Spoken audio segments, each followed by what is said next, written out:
So thank you all for being here and thank you for having me. I am very excited to speak about this. It's something I've wanted to speak about for a while, and I'm glad to have the platform to do so.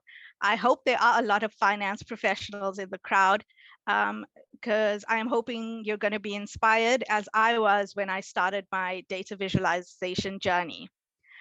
So if you're expecting a talk on data visualization for finance professionals to begin with a slide full of bar charts and line graphs and tables, that wouldn't be very far-fetched.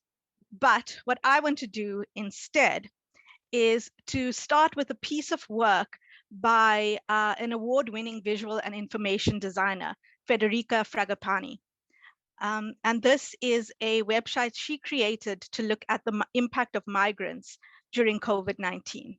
This project tells stories about migrants' contribution to the COVID-19 response. It's a website that shows examples of reforms and initiatives to recognize and better support migrant essential workers. Each tree is a geographic region.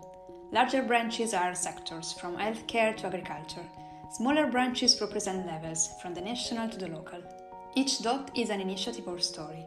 The website allows to explore and read them. Giving a shape to this data helps to show hidden stories. They're already being told, but they're often undervalued or taken for granted. Visualizing them helps to acknowledge them, hopefully making them more visible. The trees are a visual metaphor for growing awareness of the essential contributions of migrants to the COVID-19 crisis. This project tells... So, this is what data visualization looks like today. Not in some near future, not what we're working towards. Right now, information is being presented in an interactive, beautiful, simple, and fun way. So tell me, finance professionals, where does that leave us with our tables and spreadsheets of numbers that have already been relegated to the annexures of the management pack? Seeing Frederica's work was both inspiring and a wake-up call for me, and I embarked on my data visualization journey, which I will share with you. As a finance business partner, early on in my career, this is how I would visualize information. Basically an Excel spreadsheet with a lot of numbers, with the hope that my audience would make sense of what I was trying to say. It was quite cringeworthy. I then evolved to PowerPoint bar charts, or Excel graphs in PowerPoint. And I thought I was really cool when I did that. But I took a year-long career break during 2020. And during this break, I started exploring visualization a bit more. I did a presentation design course by Tony Harmer, which introduced me to the world of graphic design, where I learned about alignment, balance, proportions, and colors. I participated in the Women in Data Hackathon, where I was introduced to Tableau for the first time.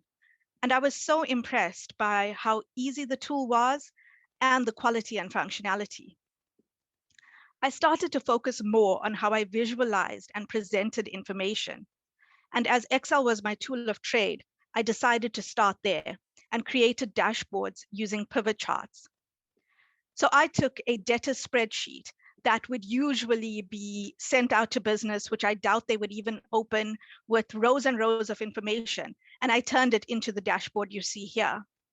Not only is it professional, pretty, easy to update, but it very quickly provides insight into what is happening and where our problem areas are. And this is only the beginning. Right now, I am starting to explore Power BI and interactive dashboards for finance. That is where the future is going. So if Frederica's video and my journey hasn't shared with you enough on why we need to embrace data visualization, let me share a few key points. Number one, finance doers will be replaced by the machines. The tasks related to finance are fast being automated and replaced by RPA and other tools.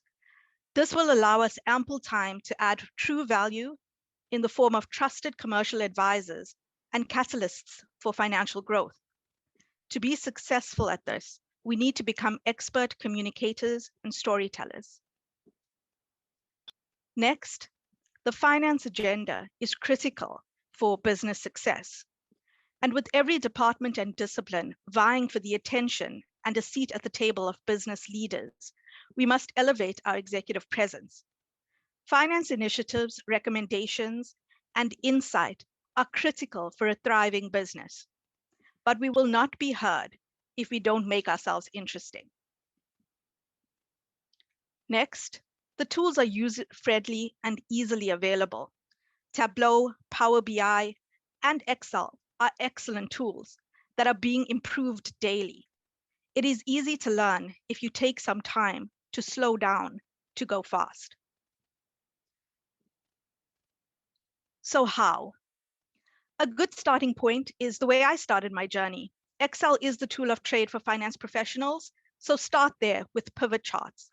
There are amazing free resources available online. I basically did a 15-minute video by Mindy Tracy and was able to put together the dashboard you saw earlier. Another great place to go is Tableau or Power BI. Both these tools are very similar when it comes to their visualization capability. And again, they are free resources to look at. And another thing is join discussions like these. And even today's agenda is packed of such powerful discussions to help you on your journey. So tell me, finance, are you inspired to inject meaning into your numbers? Are you ready to take your seat at the table? Do you want to join the cool kids? Thank you. Thanks so much, Michelle. That was a really insightful talk. Sure, Megan. I'm just curious as to what your biggest hurdle has been in terms of your Viz journey. Yeah, I think definitely it was where to start.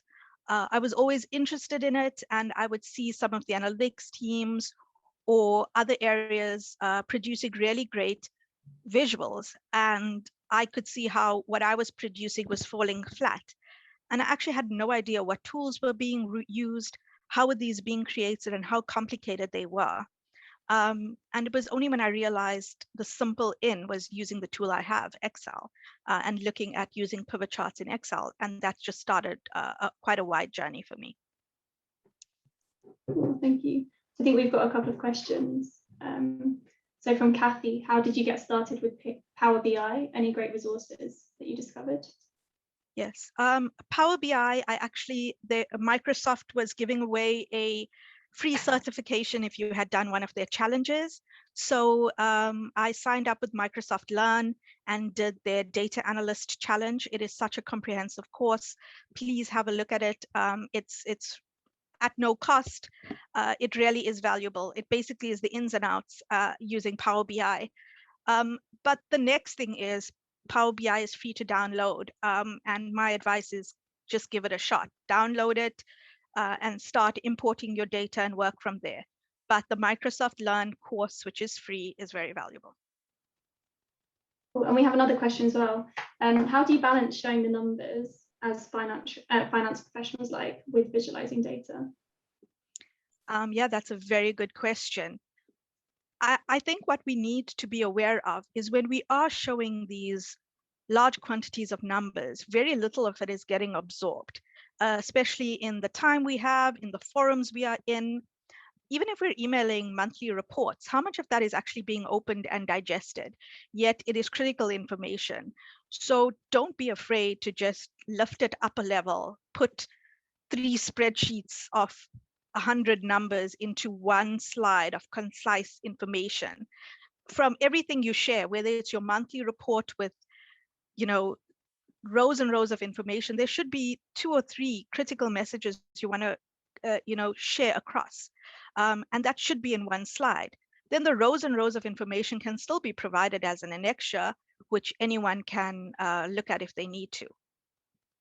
I think as finance, we overestimate the power of those numbers. I think we're the only ones who know really what's in them. Great, thanks. And then we have one more question. Have you had any pushback from people who prefer the tables? No, not at all. would change. You will always get people who are more comfortable playing around with the numbers themselves, and I have no issue with having that access. Anyone can have access to whatever information they want. That's the information age. So share the tables, share the spreadsheets, but tell your story. So when you get into that room, the visualization is about your audience and the story you want to tell your audience. They can still have the numbers by all means, but it's about, as a finance professional, based on my expertise and experience, what do I want you to know about these numbers, and how do I want to influence the business? And that's critical.